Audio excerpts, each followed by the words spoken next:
narcissistic personality disorder traits located in specific areas of the brain. I'm a clinical psychologist, and let's break this down.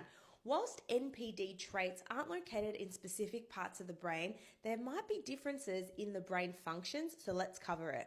And if you don't know me, I'm a clinical psychologist that's been on TikTok for 4 years now, so hit that follow button so you can learn more about psychology. But first, let's understand narcissistic personality disorder, because the word gets thrown around a lot. Now, narcissistic personality disorder is quite rare to get diagnosed with it. Why? Because narcissists don't typically go to therapy. It's usually the result of going to therapy for other reasons, or maybe their family makes them go, and then a therapist kind of picks up on it and lets them know that they have it.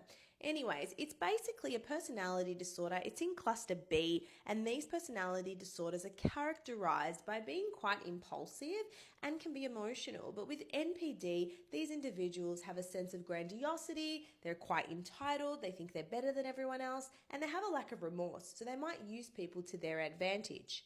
Research suggests that the prefrontal cortex might be wired a little bit different in those with NPD.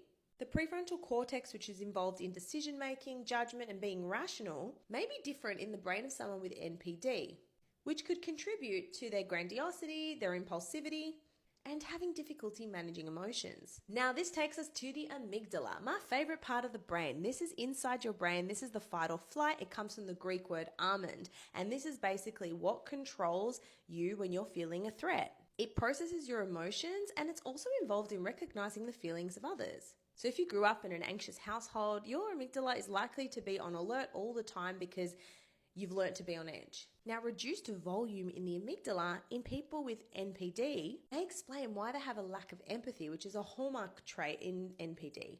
Research has also found differences in the grey matter in the brain. Now, I'm not a scientist, but what this means is that people with narcissistic personality disorder might have difficulty balancing emotion regulation and social behaviour. It doesn't mean that NPD traits are wired in the brain, there just might be brain differences that could lead to people behaving this way. Got a question on psychology? Drop it in the comments.